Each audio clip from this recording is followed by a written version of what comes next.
Dünən TikTok'ta qabağıma bir tane video çıxıb. Orada bir tanəsi çıxıb deyir ki, ayda 5000 manat maaşı aram. Yəqin ki bilirsiniz də mən hardan deyirəm. Ayda deyir 5000 manat maaşı aram, dolanamıram. Mənim nəvələrim var, ailə uşağım var. 5000 manatla mən maşın ala bilmirəm. Mən buradan çatdırıram ki, o 5000 manatla ailəsini saxlayamayan bir insana deyirəm ki, qardaş, ya məndən sənə nəsiyyət. O 5000 manatı xərcləməyə bacarmırsan. Bəlkə sənin əlindən alırlar, sənə vermirlər. Maşın ala bilmirsən. Ya sənə bir dənə məsləhət eləyim. Qoyna. Bizlə bərabər də növbə eləyək. 2 gün sən 3 gün mən çölə gedək. Yəni bu təsərrüfatda güclü pul var. Ayda 10.000 manat pul var. Qəşəng gəlirimiz var. Gəl burada bax mən sənə deyim. Bax aylıq yemək içməyimiz də deyim də nə qədər çıxarımız var. Yəni ən qəşəng sənətdir da, peşədir. Niyə deyib oturub çölgədə, o kabinetdə oturub kondisyonerin soğuğunda özü soyuğa verirsən. Allah'ın verdiği günəşin istisi ilə qidalanırsan. Narahat olub eləmə, xəstələnməyəsiniz. Bax, mən bir dənə nəsiyyətim odur ki, pulu ver qoyuna, Qurana and olsun, bax düzün deyirəm.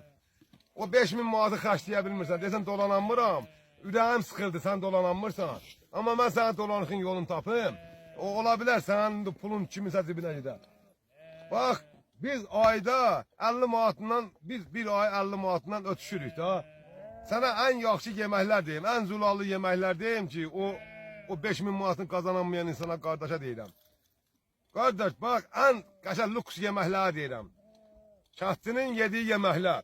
Makaron, gireska, zavod yumurtası, zavod toyuğu, ondan sonra bulgur, arpanın, buğdanın qurudulmuşu.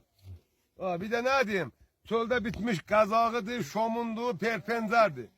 Yani o artık pul kaçlamıyor. Gedib o nərə balıq, o nərə balığın kürəsi var. Ev ki, qara kürə deyirlər, nəm, kürü deyirlər, nəm deyirlər. O yeməyəsən, o zəhərlidir. Əsas odur ki, heyvanın dalına düş, yerdə kıncıloz, mıncıloz var. Onlardan yığıb yeyirsən, qardaş, ən yaxşısı tezdən şor yumurta, gün ortada makaron, ayda da 150 manat xərcin çıxacaq. Sənin o 5000 manatın boş şeydir. Qoyunçuluqda 10.000 manat pul var. Ayda 10.000 manat pul gəlir. Məndən sənə nəsiyyət. Mən də tək çöldə çabalayıram. Gəl qardaş, heyvana al, qataq növbə eləyə, 2 gündə 2 gün mən. Bu günün istisində gedək çölə. Ondan sonra bax gör, dolanışıq nətərdir.